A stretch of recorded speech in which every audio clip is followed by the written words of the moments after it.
quero, já aqui nesse slide, que é uma cópia da apresentação que foi feita para o Congresso Nacional, né? Então, após a emenda constitucional, e isso que ainda vem impactando o mercado, né? De certa forma, a gente está minha câmera aqui, ela está torta, e aí, e,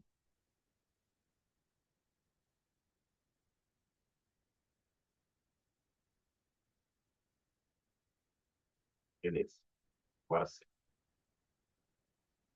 Isso vem impactando bastante nós que estamos aí no front conversando com os empresários, né?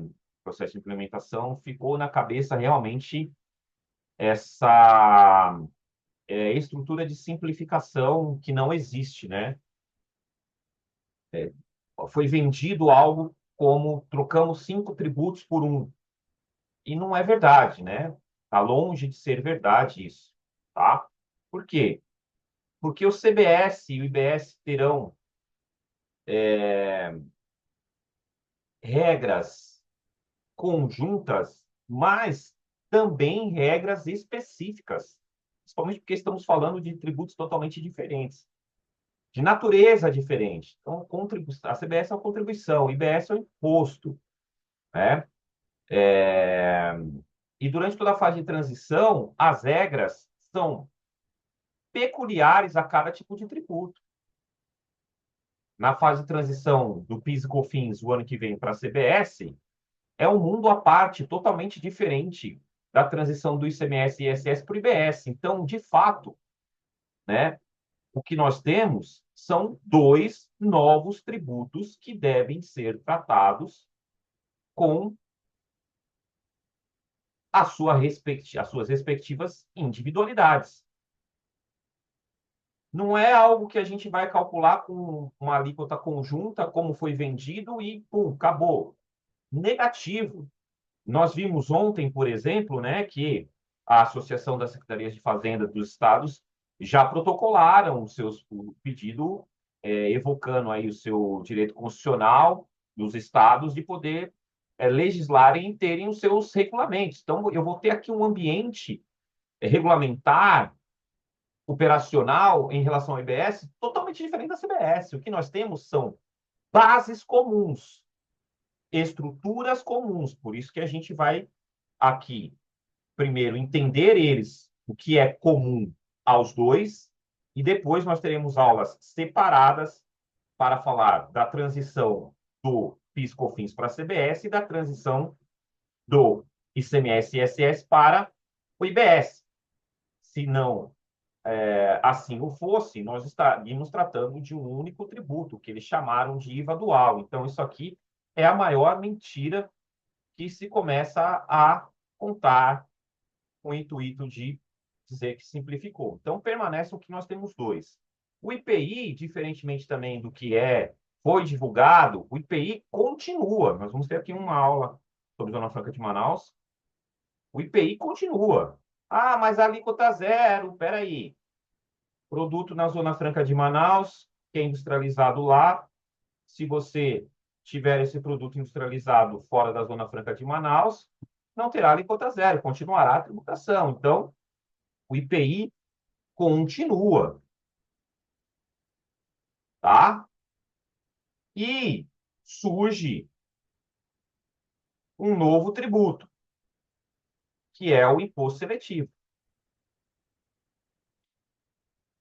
Então, notem que aqui nós já temos de cara uma. Não, o IPI substitui o imposto seletivo, o imposto seletivo substitui o IPI. Negativo. Ó, isso aqui é da apresentação dos caras que foi feito no Congresso, tá? Eu não mudei nada. Eu copiei igualzinho tá lá.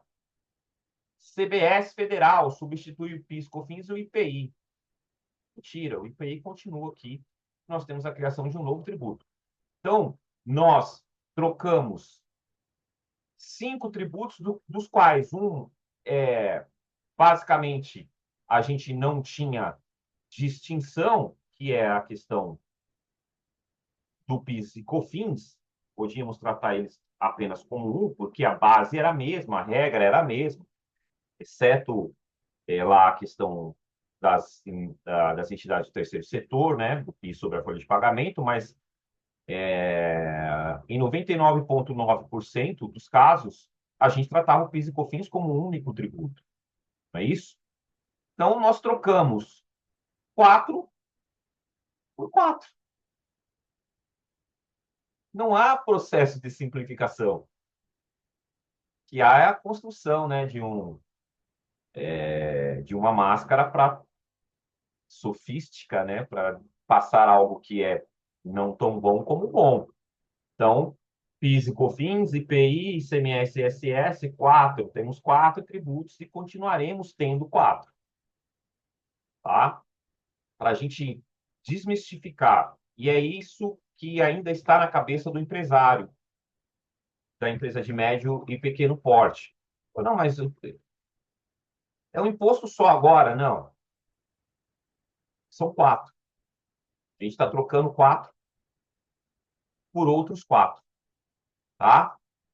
Sim, IPI vai continuar. A gente vai ter uma aula lá para falar do IPI. Percebem? Então, aqui é o caso típico da pessoa que quer se separar e casa novamente. Você já continua casado, que já conhece aqui todos os problemas do seu cônjuge. Você vai trocar por outro que você não tem nem ideia do que está por vir, né?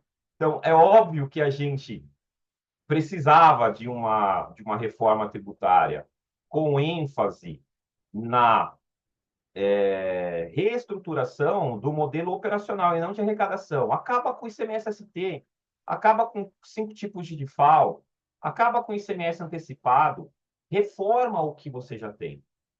Tá? Então, esse ponto aqui é para a gente trabalhar bem dentro das empresas essa informação que foi cravada aí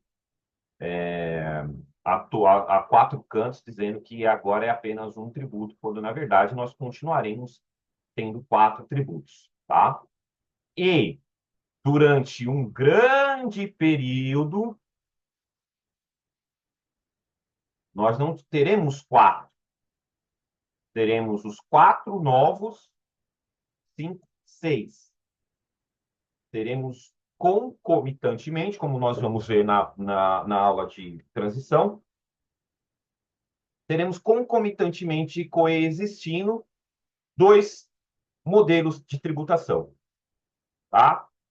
Durante o período, falando especificamente aí do IBS, o PIS e COFINS já morre a partir do final do ano que vem.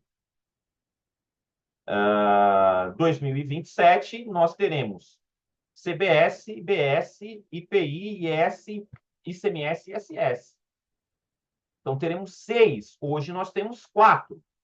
Olhando para o nosso sistema tributário, sempre a nossa colocação vai no sentido do que você deve colocar dentro da empresa como um alerta de preocupação, tá? Então, hoje, nós temos 1, 2, 3, 4. Passaremos a ter em 2027 1, 2, 3, 4, 5, 6, porque haverá aí um período longo de transição entre 2027 e 2033. Ok? Tão longe de qualquer tipo de observação que vá simplificar a vida do contribuinte e principalmente a nossa como operadores da área tributária. Perfeito. Isso é importante, né? Desmistificar esse tópico para a gente poder avançar aqui com tranquilidade.